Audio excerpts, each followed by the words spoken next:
to BanjoBenClark.com. I am Banjo Ben, your host here on the website that teaches you how to play guitar, mandolin. This week is Banjo Week. This is a very interesting lesson.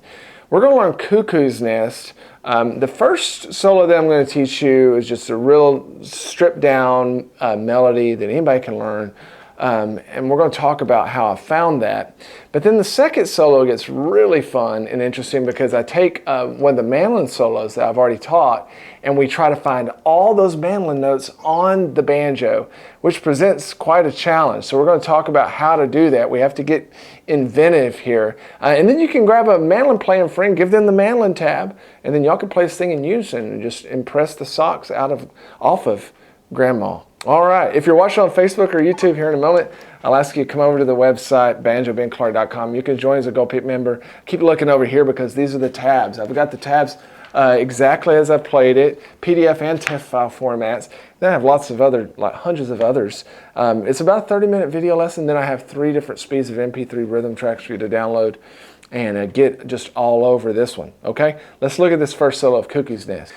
Hey y'all, we're going to learn some Cuckoo's Nest on the banjo. I've got a couple different solos for you. The first one's a pretty straight ahead melody solo. It uses a few Scruggs licks in it. It's not super melodic. But then the second one, we're going to learn a unison solo for a mandolin tune or a mandolin version that I've already taught.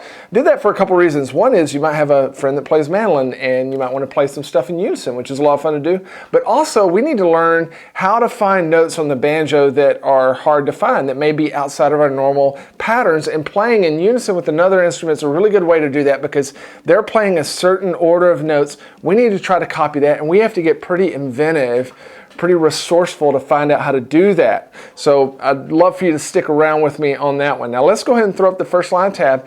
This one's in the key of D. So the first thing you need to know is I took my 5th string and I tuned it up a whole step. I did that by putting it under a railroad spike on the 7th fret, so it raised it from a G to an A.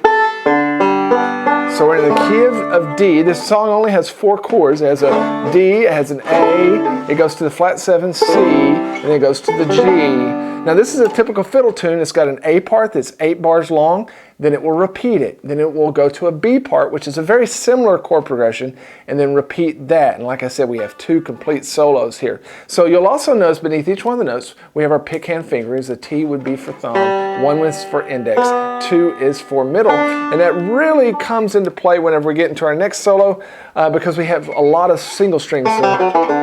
And I'm going to show you how I do that. Now we're going to use a little 3-note walk in here, measure 1, to walk into that first A part. And what I'm going to do in this first version is pick what I might call the peaks or the high notes of the melody. So these are notes that really identify Cuckoo's Nest for what it is. Because I'm not going to play a melodic version, so I'm not going to include all the notes that a mandolin might play in this particular version.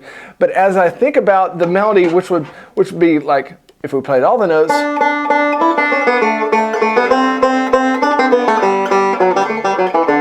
okay, what I'm going to do is distill those down, boil those down, and find the notes that really need to be there. And that's what we've done here. So our first melody note there in measure 2 is just that first string, and then we're going to do a forward roll. Then I want us to play the middle, the 2nd and 3rd string on the 2nd fret, measure 3. And then we're going to go and just place our index finger down the 1st fret as we go to a C chord. And then we're going to walk down with some quarter notes in measure 5. So, you know, as we play through that, it's good to know the melody, know what this song sounds like. If I were to just play the high point melody notes without the rest of the rolls in this first line, it would sound like this. Bum, bum, bum, bum, bum, bum, bum, bum, bum, bum, bum. That's just boiled down Cuckoo's Nest 101. But then I add a few more notes in there just to give it some movement. So let me play measures 1 through 5 a little slower for you. We're going to do it much, much slower later on in the lesson.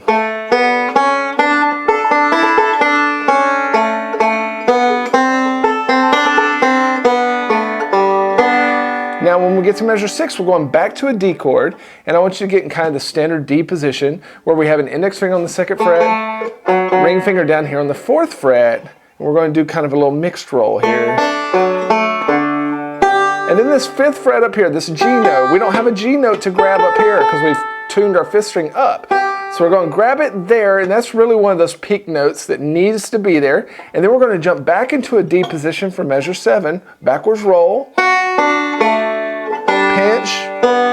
Then I'm going to bar the first 3 strings with my index finger in measure 8 and do a forward reverse roll, releasing it on the reverse.